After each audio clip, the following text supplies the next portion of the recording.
Assalamualaikum warahmatullahi wabarakatuh. Al-Fatihah. A'udzu billahi minasy syaithanir rajim. Bismillahirrahmanirrahim. Alhamdulillahi rabbil alamin. Ar-Rahmanir Rahim. Maliki yaumiddin. Iyyaka na'budu wa iyyaka nasta'in. Ihdinas siratal mustaqim. Siratal ladzina an'amta 'alaihim ghairil maghdubi 'alaihim waladdallin. Amin. Bismillahirrahmanirrahim. Alhamdulillahi rabbil alamin. Wassalatu wassalamu ala asyrafil anbiya'i wal mursalin wa ala alihi wa sahbihi ajma'in. Allahumma ighfir, Allahumma iftah alaina hikmataka wanshur alaina min khazaini rahmatika ya arhamar rahimin. Allahumma arzuqna fahman nabiyyin wa hifzal mursalin wa ilhamal malaikatil muqarrabin bi rahmatika ya arhamar rahimin. Walhamdulillahi rabbil alamin.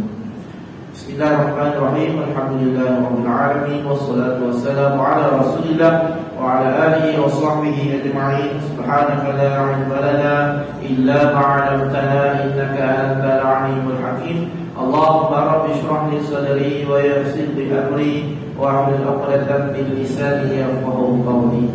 Ya hormati tuan Faisan, tuan Imam, tuan Bilal dan tuan Siap, tuan masjid yang disebutlah selanjutnya dan pasal Korea, khususnya tuan-tuan dan puan-puan, ibu ayah yang dirahmati dan dikasihi Allah Subhanahu wa taala.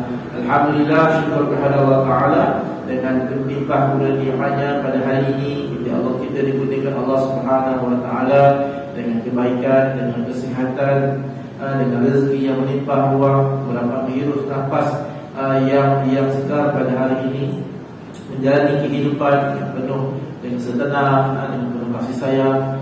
Dan marilah sama-sama sekali lagi saya ingatkan diri saya dan tuan-tuan, sama-sama kita terus meningkatkan amal ibadah kita kepada Allah Subhanahu wa taala.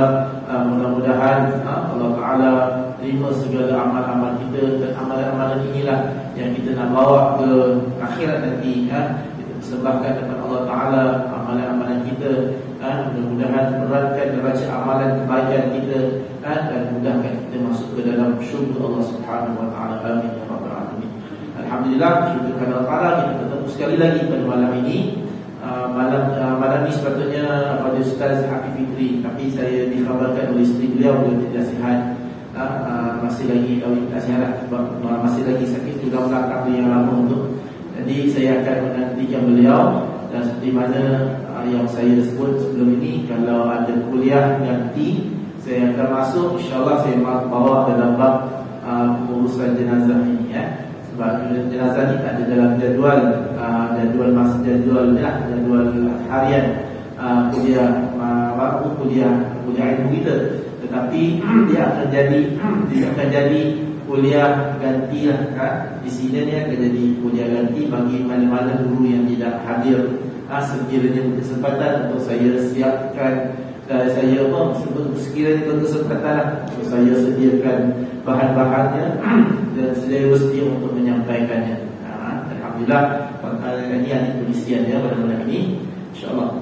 Baik, kita dah masuk dalam bab berkaitan dengan yang lepas kita akan telah masuk dalam bab yang berkaitan dengan kafan jenazah. Kita dah masuk dalam bab kafan jenazah. Dan kita masuk pada malam ini cara untuk mengkafankan. Saya akan terangkan secara teori je, sebab kita tak adalah praktikal, tak adalah barang yang kita nak kafan itu. Tapi teori pun insyaAllah lah kita sedikit kita boleh faham konsep dalam mengkafankan jenazah.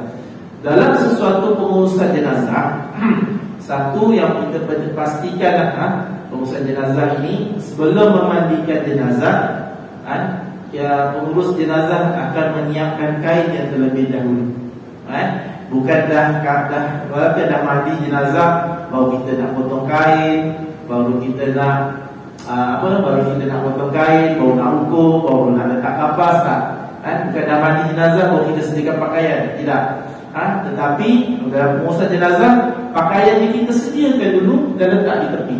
Baru kita mulakan proses memandikan jenazah. Dan lepas dia mandi jenazah, lap saja jenazah, terus kita letak dekat di tempat kafankan jenazah, dan terus kita kafan jenazah. Maknanya sediakan pakaian jenazah ataupun sediakan kafan jenazah itu mesti dilakukan sebelum memandikan jenazah. Itu asasnya lah. Itu asasnya. Jadi kalau kita di Sungai Plong inilah, kalau kita di Sungai Plong ini, kita pastikan kita dah siap potong kain semua lah. Tahu je, satu dapat khabar je, dapat dia berita orang meninggal, dapat confirmation beberapa jenazah akan sampai, kan? Jadi pengurusan jenazah akan tahu pukul berapa dia nak mula. Contohnya meninggal malam tadi, kan? Biasa kita umumkan dalam umum, secara umum kepada jemaah, jenazah akan disolatkan jam 9.30 pagi. Pada asasnya solat jenazah 9.30 pagi itu, kan? Pengurus jenazah dia dah susun pukul berapa dia nak mula. Baik lelaki ke baik perempuan. Baik jenazah pukul berapa nak keluar. Bila jenazah bilik berapa nak mulakan. Penggali kubur nak mula berapa. Sebab asas tadi solat jenazah. Jadi kalau solat jenazah 9.30, mana tempat jenazah akan bermula pukul 8 pagi. Proses potong kain, pengurus jenazah dah mula dah. Potong kain semua, kan? Sediakan pakaian jenazah ataupun kafan jenazah mula 8 pagi. 8.30 ini kebiasaan lah. Dia bukan ini jadual biasa lah, kebiasaan kita gunakan. 8.30 kita akan ambil jenazah. Jenazah akan dijemput dari rumah. Kalau tinggal di rumah, terus bawa ke masjid, tempat mandi jenazah. Kita akan terus, maknanya sampainya terus mandikan jenazah. Terus mandikan jenazah, maknanya kurang lebih 8.45 mula. Maknanya akan selesai lebih kurang 9.20 ke 9.30. Lebih kurang. Ada kadang-kadang cepat, ada kadang-kadang lambat. Sebab tu ambil asas tadi solat jenazah 9.30. Kalau dia nak mula lepas 9.30 lah. Kalau lambat sikit 9.45. Lebih kurang macam tu. Tapi orang ramai, orang awam dia tahu 9.30 mesti berada di masjid. Jadi orang yang urus jenazah pun tahu 9.30 nak mula solat, pukul berapa dia nak mulakan. Baik dalam jenazah lelaki ataupun bagi perempuan. Di kubur pun dah maklum dah. Kalau mula solat 9.30, pada kubur kena siap 9.50 ataupun pukul 10 dia dah clear. Dia dah selesai. Maknanya tak ada isu lah, tak ada isu rokit. Maknanya dah siap, dah ready untuk terima jenazah. Tapi kalau ada masalah-masalah yang berbangkit, itu kebiasaannya tidak timbul. Tapi kalau ada, boleh diselesaikanlah dengan insyaAllah dapat diselesaikan dengan baik. Ada masalah. Tetapi itu jadual kebiasaan kita. Maknanya sangat penting pengurusan masa. Walaupun pengurus jenazah ini, tapi sangat penting pengurusan jenazah. Jenazah yang biasa, yang normal, meninggal di rumah, tiada apa-apa isu yang berbangkit, tiada kes positif COVID, tiada apa-apa yang isu-isu itu berlainan, semua normal saja. Jadi kalau isu normal, kita akan mulakan menguruskan jenazah itu ikut waktu-waktu yang kita boleh susun, yang sesuai. Kubur pun boleh kubur dah selesa, kan? Pada target boleh tahu berapa dia nak siap. Yang mengurus jenazah pun dia boleh susun jadual. Sebab kita pun yang mengurus jenazah, ada yang ada anak-anak, mereka pun ada keluarga. Saya pun ada keluarga, saya pun ada isteri yang bekerja, nak uruskan anak. Ada juga kerjaya, menjaga dan sebagainya. Semua tu kena disusun jadualnya dengan baik. Sebab jenazah ini bukan dia boleh dirancang. Saya nak meninggal hari Senin, nak meninggal hari Senin, tak boleh begitu. Sebab jenazah ini biasa telefon terus nak pada mula. Kalau jenazah meninggal malam ni, kita dah senanglah esok kita nak pukul berapa kita nak mula. Tapi kalau dia on the spot pukul 8 pagi baru terima panggilan, dia sedikitlah dia punya nak sesuaikan masa, untuk mengurus jenazah. Lebih-lebih lagi kalau yang pengurus-pengurus lain tiada, kan? Ada yang cuti minggu cuti sekolah, ramai yang keluar daripada daerah. Tapi yang di antara kami ni standby lah. Ada yang standby di masjid, ada yang lain boleh bercuti. Dan Cik Elmi dia cuti, dia keluar daerah, masalah saya ada. Itu hari raya, semua tak ada, semua keluar. Tinggal Ustaz Ahmad Syurah. Alhamdulillah lah, tak ada apa-apa yang jenazah yang berat-berat lah. Semua beraya dengan selesa, tak ada masalah. Tapi nak cerita, pengurus jenazah ni memang antara kami ni memang kena susun jadual yang terbaik. Kalau nak cuti, kita buat pengumuman. Kena plan dengan kawan-kawan. Aku nak cuti pada tadi sekian, harap semua lain boleh cover. Macam tu lah, lebih kurang kan. Jadi maka kita tak boleh cuti senyap-senyap, pergi senyap-senyap, tak boleh. Kita kena isytiharkan dengan kawan-kawan. Jadi kawan-kawan boleh standby. Baik, cara mengkafankan mayat adalah sebagaimana berikut. Pertama, kain-kain kafan itu sebaik-baiknya hendaklah diasapi dengan sesuatu benda yang berbau harum seperti setangi atau gaharu. Dulu-dulu memanglah dia pakai asap, dia pakai asap setangi atau gaharu untuk mewangikan kain kafan. Sekarang ni ada teknologi, ada boleh pakai perfume ataupun boleh menggunakan apa? Boleh menggunakan minyak wangi, minyak atar, minyak pun ada, yang mahal-mahal ada, boleh disebut kepada kain. Boleh buat, tak ada masalah. Sebab apa tuan-tuan? Supaya kain ini berwangi, supaya mengelakkan bau jenazah. Mengelakkan bau jenazah. Alhamdulillah, jenazah biasanya lepas mandi adalah bau yang ketara sangat. Tak ada bau yang ketara sangat. Kalau jenazah itu normal, tak adalah yang pelik-pelik. Tetapi orang kata nak jaga supaya sepanjang menguruskan jenazah sampai nak hubungi jenazah itu, nak jaga apa-apa air kita cover dulu. Letak wangi sikit. Kalau kita di sini kita gunakan serbuk cendana. Serbuk cendana letak pada kapas itu nak bagi wangi. Yang kedua, dihamparkan selapis-selapis dan ditaburkan di atas tiap-tiap lapis benda-benda yang berbau harum seperti kapur barus yang sudah dihaluskan, kayu cendana, minyak kasturi dan sebagainya, dan diletakkan di bawah lapisan pertama 5 tali atau 3 tali untuk dijadi pengikatnya. Jadi nak sediakan kain, sebelum letak kain biasanya kita akan susun tali dia dulu. 5 tali. Tali kepala, tali untuk ikat kafan. Tali kepala, tali ujung kaki, dan itu 2. Kemudian 3, lutut, perut dan dada. Dada, perut dan lutut. 3 kain. 3 tali pada kain lah untuk kita ikat kain kafan. Jadi sediakan tali dulu, susun tali dulu. Lepas tu baru letak lapisan yang pertama, lapisan kedua dan lapisan yang ketiga. Kemudian kalau lelaki kita akan sediakan baju dia, ataupun jubah dia lah, baju dia untuk baju dia. Dan juga kebiasaannya kita akan sediakan kapas. Potong kapas itu ikut saiz dalam satu kaki, kedua kaki, lebih kurang satu kaki lah biasanya. Kita potong-potong dan kita letak serbuk cendana. Kapas ni kita akan balut pada jenazah itu. Sebelum kita kafankan, kita balut jenazah. Sebelum kita balut dengan jenazah dengan kapas yang telah diletakkan serbuk cendana. Seterusnya apa? Yang ketiga, setelah perkara di atas dilaksanakan, barulah mayat tadi diletakkan di atas kafan itu dengan pelentang, dan kedua tangannya diletak atas dadanya, di mana tangan kanannya di atas tangan kiri seperti dalam keadaan sembahyang, atau kedua tangannya diluruskan menurut lumbungnya atau rusuk. Maksudnya tangan kanan di atas tangan kiri macam kita sedang solat, Jadi bila ditarik jenazah tangannya diletakkan di atas perut dia, atas rusuk dia ni, tangan kiri di bawah, tangan kanannya di atas. Jadi kedudukan tangan jenazah.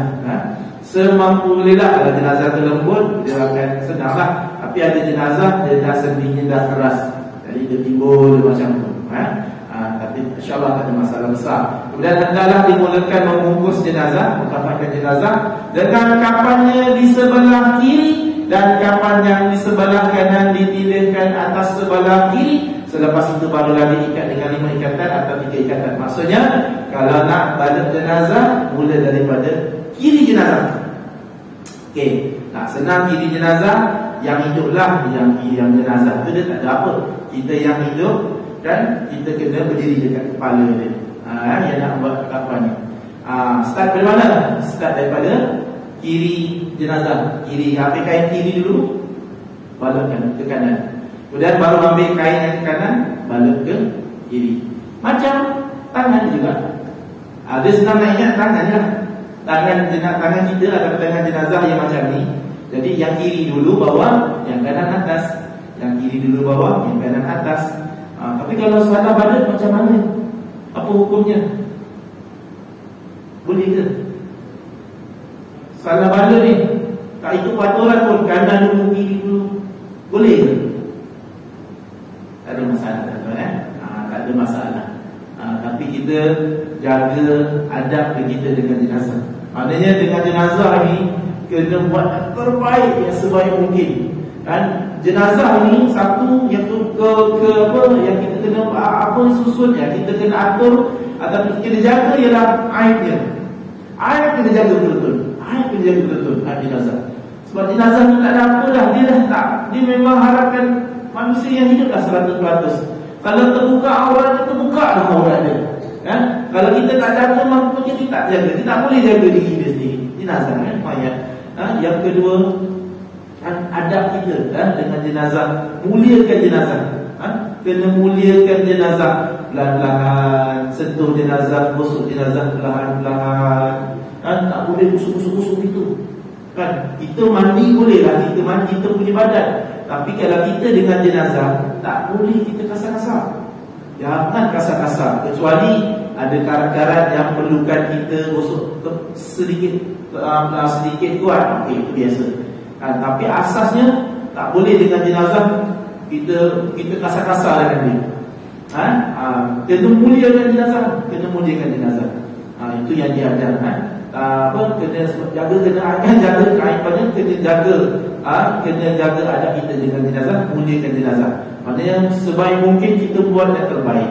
Kan ada adab-adabnya. Kafan dia kalau ikut adab, maknanya letakkan sebelah kiri kain dulu, sebelah kanan kain.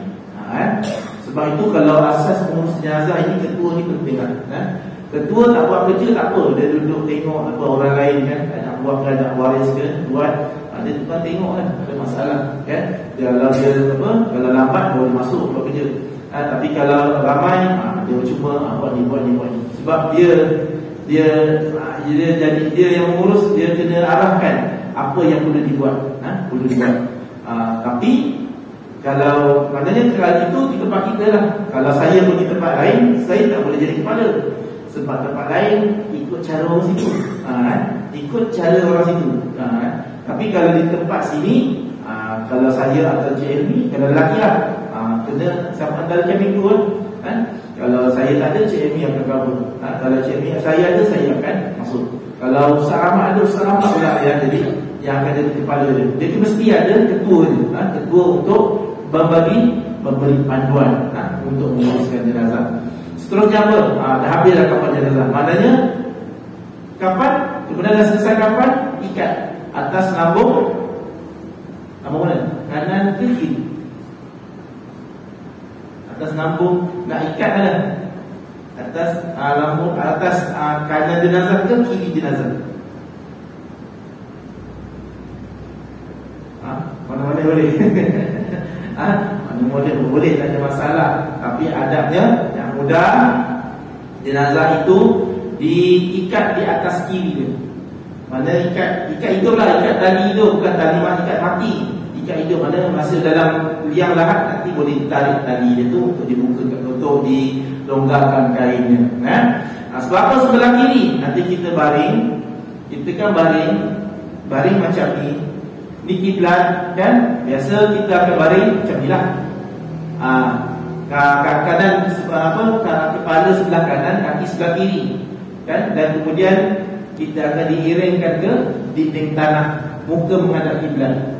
Jadi yang sebelah kanan ini akan jadi sebelah bawah, sebelah kiri akan jadi sebelah atas. Sebelah atas adalah untuk dibuka tali. Itulah itu cara-cara untuk kita ikat jenazah. Dia tak ada gambar tu kan, kalau ada gambar boleh nampak dia lah. Baik, solat jenazah. Setelah selesai mayat itu dimandikan dan dikafankan, maka wajib pula disembahyangkan. Sabda Rasulullah sallallahu alaihi wasallam, "Shallu ala mautakum." Sembahyanglah oleh kamu akan orang-orang yang mati dari kalangan kamu. Apa hukum solat jenazah? Apa hukum solat jenazah? Ya, fardu kifayah. Betul. Fardu ain. Fardu ain itu fardu kifayah. Hukum solat jenazah. Hukum solat jenazah fardu kifayah. Fardu kifayah. Fardu ain wajib atas individu, setiap mukallaf, setiap individu, setiap orang. Wajib macam solat fardu ain, wajib atas setiap individu. Kita tak solat, kita sendiri yang dapat dosa, orang lain tak terlibat. Asasnya macam tu kalau fardu ain.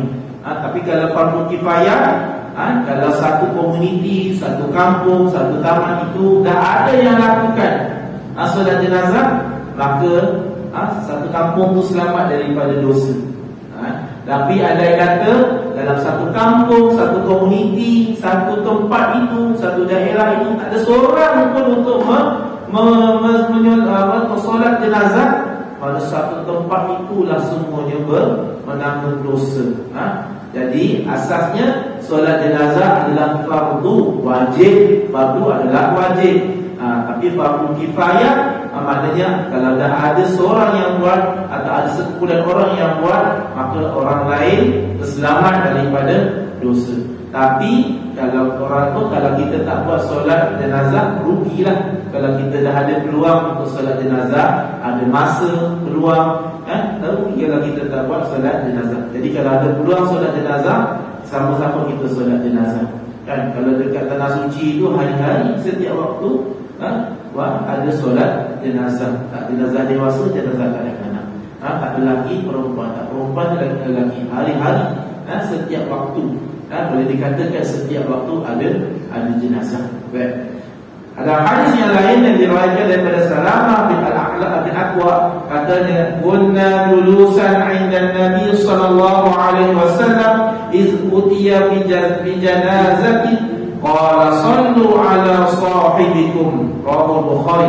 Pada satu ketika kami sedang duduk dekat Nabi sallallahu alaihi wasallam ketika dibawa seorang mayat, bagi dia bersabda, "Sembahyangkanlah sahabat kamu itu." Maknanya wajib kalau kita ada jenazah, dah siap, dah diuruskan untuk solat jenazah, wajib dah fardu ke atas kita lah untuk menunaikan solat jenazah. Baik, syarat solat jenazah. Apa syaratnya? Yang pertama, syarat-syarat solat jenazah serupa dengan syarat-syarat solat yang lain. Seperti apa? Seperti menutup aurat, bersih badan dan pakaian daripada najis, dan menghadap kiblat. Maksudnya syarat solat jenazah sama dengan solat jenazah, solat fardu, sama macam solat sunat, sama saja syaratnya. Hadap kiblat, pakaiannya bersih, tempat solatnya bersih, dan kena menutup aurat. Sama juga kena ada wudu, sama syaratnya. Yang kedua, mayat itu telah dimandikan dan dikafankan. Mayat itu telah dimandikan dan juga telah dikafankan. Maksudnya kalau tak selesai mandi dan kafan, tidak boleh meneruskan, masih belum boleh lagi untuk meneruskan solat jenazah. Dah selesai baru kita boleh mulakan solat jenazah. Kemudian yang ketiga, mayat itu hendaklah diletakkan di hadapan orang yang menyembahyangkannya, yaitu di sebelah kiblat, kecuali solat sembahyang gaib atau sembahyang di atas kubur. Kerana jenazah letak di hadapan menghadap orang yang solat. Maknanya jenazah diletakkan di hadapan orang yang hendak solat. Orang yang hidup hendak solat, jenazah itu diletak di hadapan. Dan orang yang maknanya orang yang nak solat itu menghadap kiblat. Jenazah itu diletak di hadapan. Kecuali solat gaib. Itu tak ada solat jenazah lah. Solat jenazah, tapi solat gaib tak ada jenazah hadapan. mungkin jenazahnya jauh ataupun memang tak dijumpai atau sebagainya, ataupun solat di atas kubur jenazah, kita tak sempat lagi nak solat jenazah, kita sampai jenazah dah dikebumikan, boleh boleh kita solat jenazah di atas kubur walaupun jenazahnya telah dikebumikan. Tapi kalau yang dah sembahyang tak boleh lah. Tapi yang belum segi solat jenazah, boleh solat jenazah di atas kubur orang yang meninggal itu, tak ada masalah. Okey, ini kedudukan jenazah sekiranya jenazah itu ramai. Jenazah itu ramai. Asasnya kalau jenazah lelaki, kepalanya sebelah. Kalau jenazah lelaki, kepala sebelah mana? Jenazah lelaki, kepala jenazah dekat mana? Kiri. Kiri imam. Kiri imam lah. Kiri imam. Dan kakinya sebelah kanan. Kalau jenazah itu perempuan, kakinya kanan, kepalanya kiri. Betul. Dia macam ni kan, tuan-tuan. Apa guru saya sebut, guru saya ajar, nak ingat dia mudah dia kata. Kalau dah semayang, dia kata kan, semayang, ada makmum. Kalau makmum lelaki seorang di sebelah sini kan, sebelah kanan imam, betul kan? Sebelah kanan imam. Jadi jenazah itu kalau dibaring, kalau dia bangunlah jenazah itu, dia sebelah kanan imam. Mana kepala di sebelah kiri kan? Betul. Tapi kalau jenazah perempuan, dia baring, kalau dia bangun, dia akan jadi sebelah kiri imam.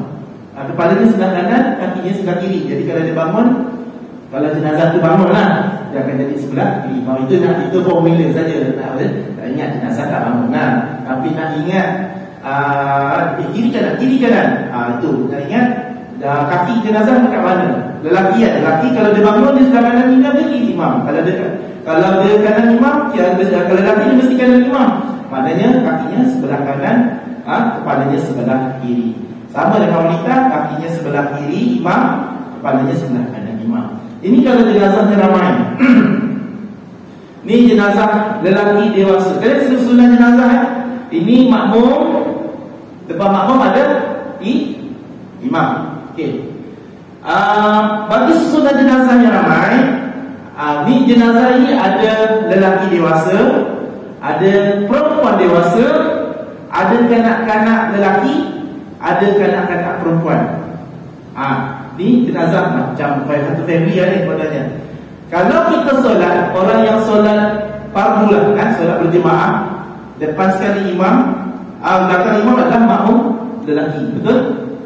Belakang makmum lelaki siapa dulu? Kanak-kanak lelaki, betul? Kanak-kanak lelaki. Lepas kanak-kanak lelaki siapa? Perempuan dewasa, kan? Kemudian di belakang perempuan dewasa barulah kanak-kanak perempuan. Jadi makmum lelaki dewasa, makmum kanak-kanak lelaki. Kemudian baru perempuan dewasa, kemudian baru kanak-kanak perempuan. Sama dengan jenazah, tetapi jenazah terbalik. Mula daripada lelaki, selepas yang lelaki mula dengan perempuan. Baru perempuan selepas lelaki barulah kanak-kanak lelaki. Lepas kanak-kanak lelaki baru dewasa perempuan. Lepas dewasa perempuan, kanak-kanak perempuan. Ni jenazah lelaki dewasa. Dia setentang imam. Imam mesti menghadap muka jenazah lelaki. Kalau jenazah lelaki, imam akan setentang dengan muka jenazah. Kedudukan imam setentang dengan muka jenazah. Mula dengan jenazah lelaki dewasa. Selepas lelaki dewasa, kanak-kanak lelaki. Jenazah kanak-kanak, jenazah lelaki kanak-kanak. Macam ni. Sama juga, sebenarnya muka dengan muka setentang, sama, sebaris. Kalau ada 2-3 baru susun.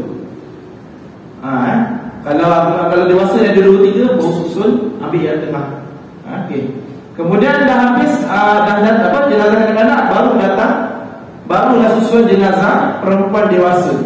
Perempuan dewasa, imam kena menghadap perut dia, tengah jenazah. Jadi susunan dia dekat sini.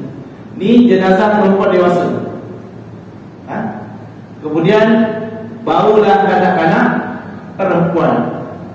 Kadang-kadang perempuan dia akan susun macam ni. Samalah di tengah jenazah perempuan, kadang-kadang perempuan di belakang selepas jenazah dia dewasa perempuan, dan imam sebentang dengan jenazah, perut jenazah, dan selepas itu dia akan susun macam ni. Ini kedudukan sekiranya jenazah itu ramai.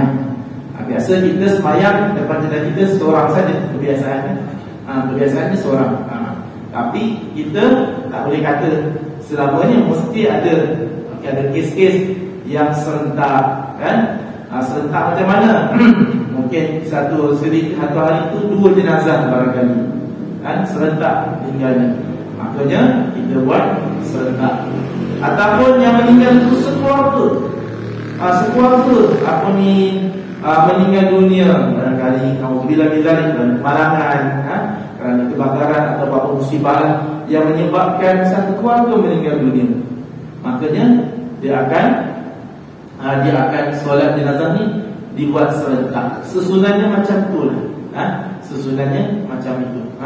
Maknanya lelaki dewasa, kadang-kadang lelaki, perempuan dewasa, kadang-kadang perempuan. Macam tu lah susunan dalam kita jenazah ini ada ramai. Okay. Rukun solat jenazah ini kalau kita sempat kita ada 8 minit lagi. Rukun solat jenazah ada 7 perkara. Ada 7 perkara. Kalau solat fardu ada berapa rukun? 13.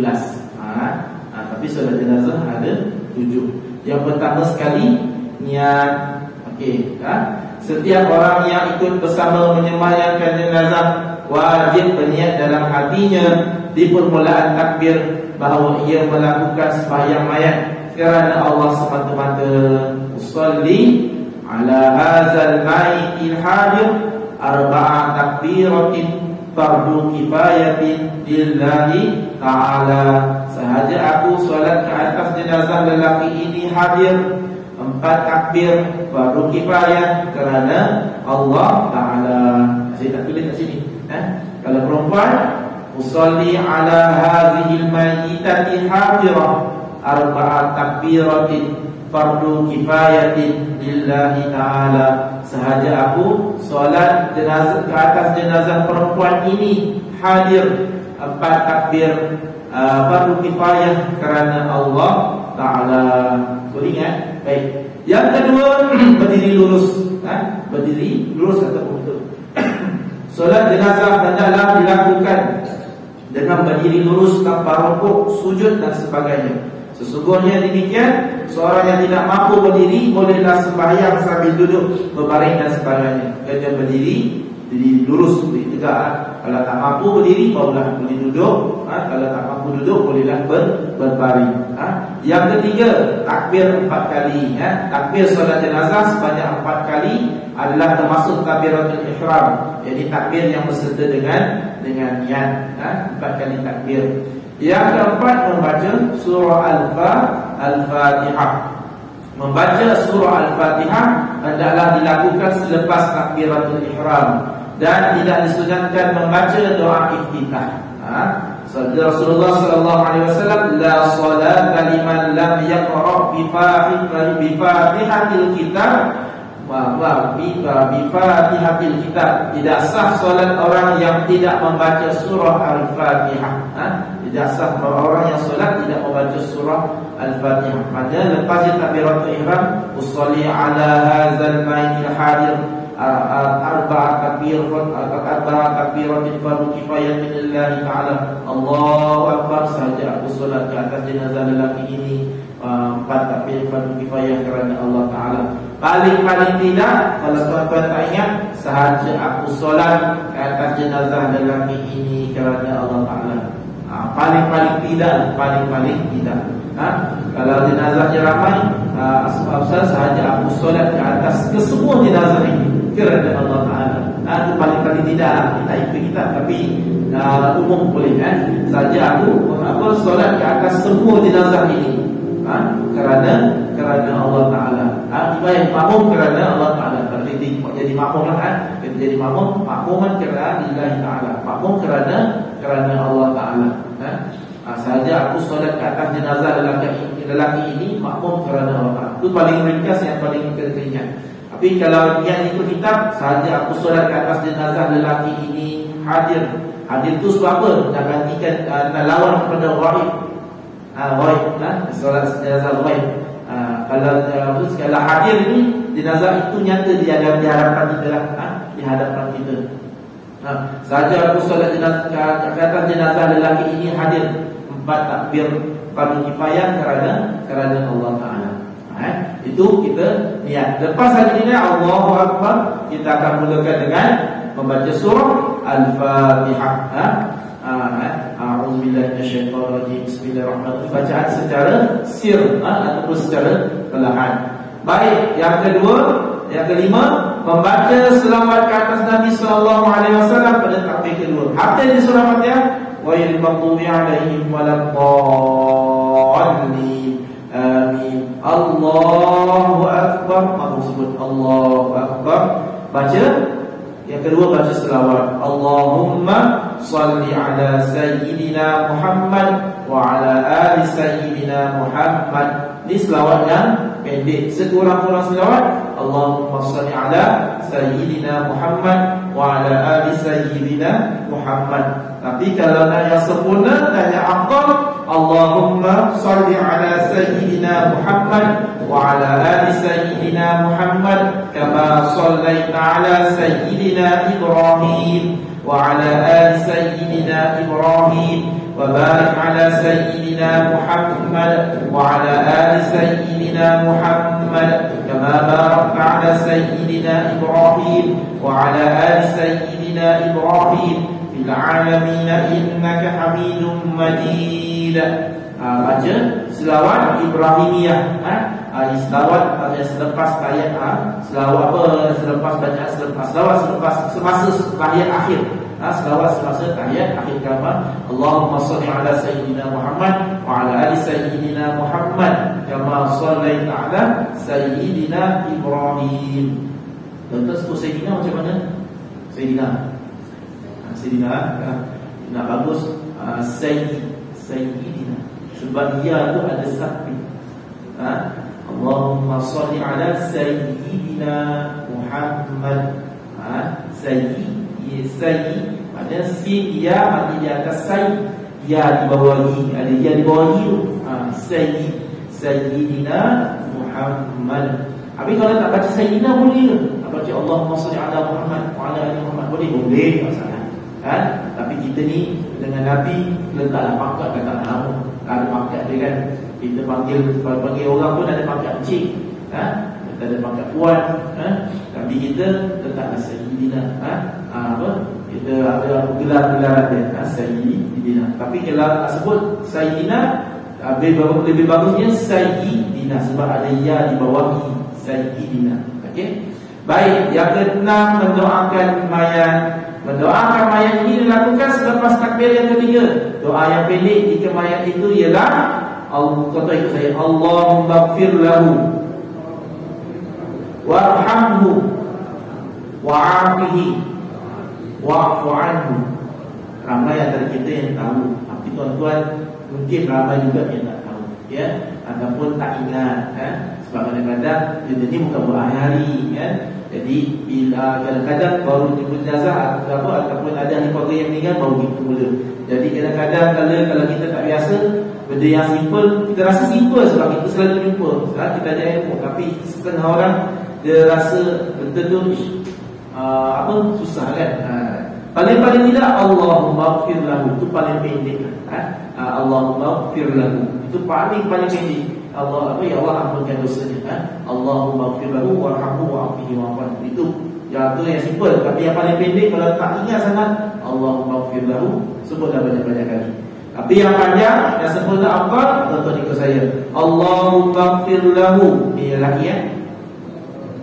Tiga lagi. Allahumma ighfir lahu warhamhu wa'afihi wa'fu anhu wa akrim nuzulahu wa wasi' madkhalahu wa ghsilhu bil ma'i was salji wal bardi wa naqqihi minal khataaya kama yunaqqas thawbu abyadu minad danas wa abdiluhu daran khairan min darihi wa ahlan khairan min ahlihi wa zawjan khairan min zawjihi wa adkhilhul jannah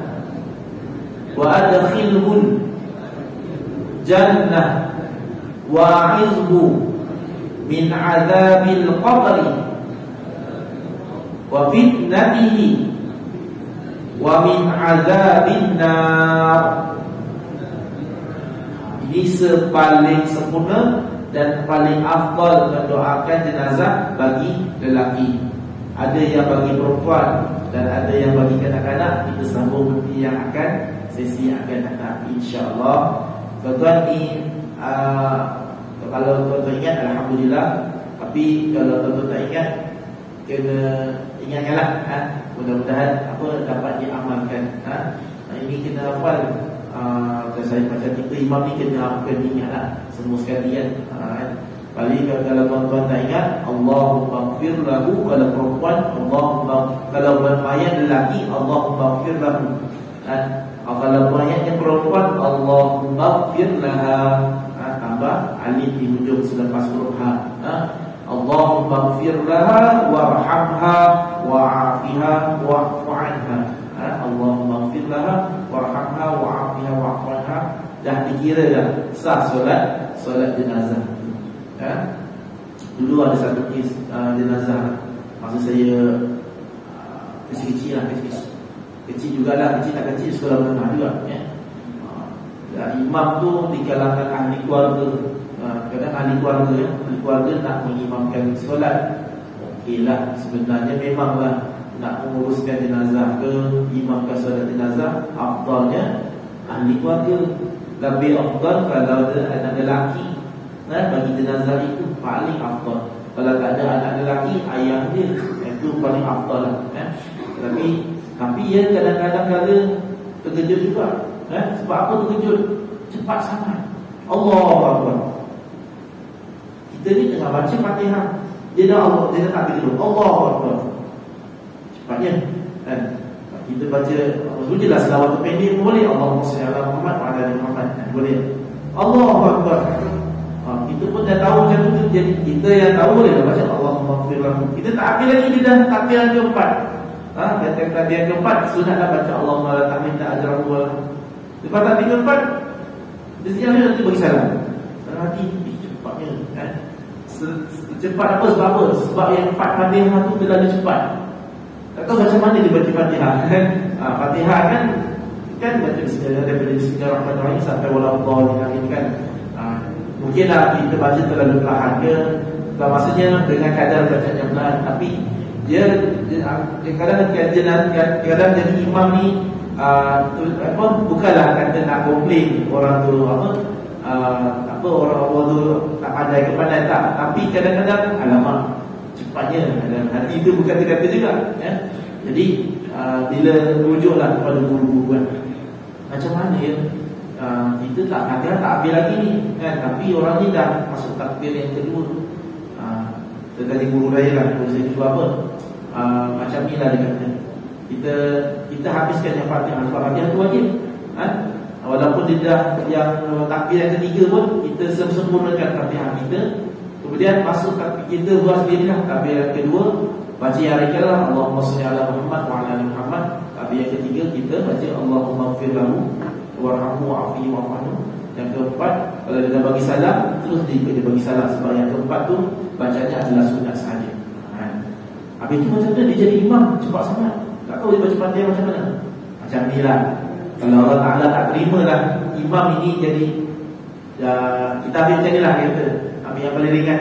Kalau Allah Ta'ala tak terima baca imam ni jadi imam, sebabkan dia jadi imam ni tak terima lah segi bacaannya, anggaplah Allah Ta'ala terima yang makmum. Yang makmum ni solat sahlah solat atas solat atas jenazah itu. Maksudnya sempurnalah solat jenazah tu dengan disebabkan makmum ni baca dengan bacaan yang baik. Kalau andai kata kalau imam ni Allah tak terima, tapi kita ada makmum yang belakang. Jadi tuan-tuan, jadi imam kena ilmu, kena jadi makmum pun kena ada ilmu. Baik solat fardu maupun solat jenazah. Orang ada ilmu berbeza dengan orang yang tidak berilmu, sangat berbeza. Sebab orang yang berilmu dia tahu mana dia nak pergi, mana nak duduk, mana nak letak. Tapi orang yang tak berilmu dia main sebat saja. Jadi sebab itu tuan-tuan, sebaik mungkin belajarlah. Saya pun sedang belajar. Bukan saya ni alim tak, tapi saya juga orang yang sedang belajar. Jadi sentiasa kita belajar untuk kita upgrade tingkatkan ilmu kita. Mudah-mudahan bila kita bertambah ilmu, sebab orang yang bertambah ilmu ni kita tahu dia banyak tak pandai. Samalah kita makin banyak ilmu makin banyak tak pandai. Bukan tak pandai sebab bodoh tu tadi. Kita tahu yang banyak lagi ilmu yang kita tak tahu. Baru kita tahu kita ni orang yang bodoh sebab tak banyak ilmu. Jadi kena usahakan untuk upgrade ilmu kita, tingkatkan lagi ilmu kita. InsyaAllah Allah Ta'ala akan bantu kita. Wallahu a'lam. InsyaAllah kita akan sambung pada sesi yang akan datang. Ya cikgu?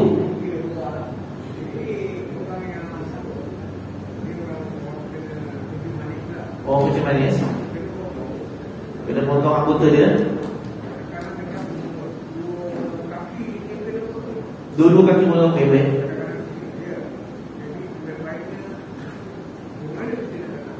Di mana kita nak tanam kaki dia tu? Yang dah kena potong tu.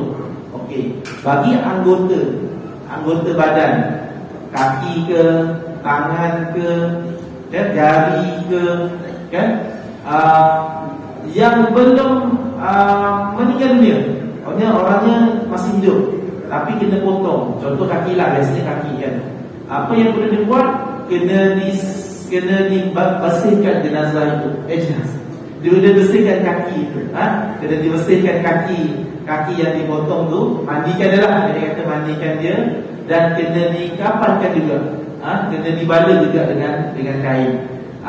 Nak ke bumi di mana? Tiada had tempat di mana. Tidak ditetapkan di mana. Mana di dalam rumah pun boleh. Asalkan dia ditanam. Dan tidak dimakan oleh binatang buas. Tak ada masalah. Tak perlu disembahyangkan bagi anggota badan yang dipotong.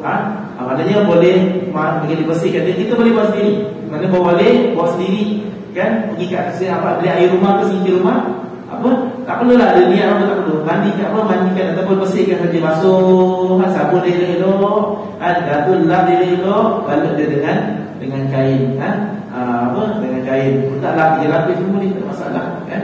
Tak perlulah buat apa, balut saja. Kemudian boleh korek tanam tu biar dalam sekilas supaya tak makan binatang buas. Kalau tempat kita ni ada binatang buas, ada babi hutan ke apa ke, kena tanam. Tapi andai kata anggota yang dapat itu jenazahnya telah meninggal dunia, mempunyai badan telah meninggal dunia, kan? Contoh kemalangan jalan raya. Jalan raya kepalanya putus. Contoh kepalanya tak dijumpai, yang ada badan je. Dan memang dah cari usaha tak jumpa selama beberapa hari tu, kan? Tak tahu mana pergi, kan? Jadi boleh teruskan kebumikan jenazah yang badan tadi, solat macam biasa. Andai kata dijumpalah kepalanya tadi, agaknya kepalanya tersangkut dekat pokok barangkali. Baru jumpa dekat pokok, kena disempurnakan kepalanya itu macam jenazah juga. Kena mandikan, kena dikafankan, kena disolatkan, dan kena dikebumikan.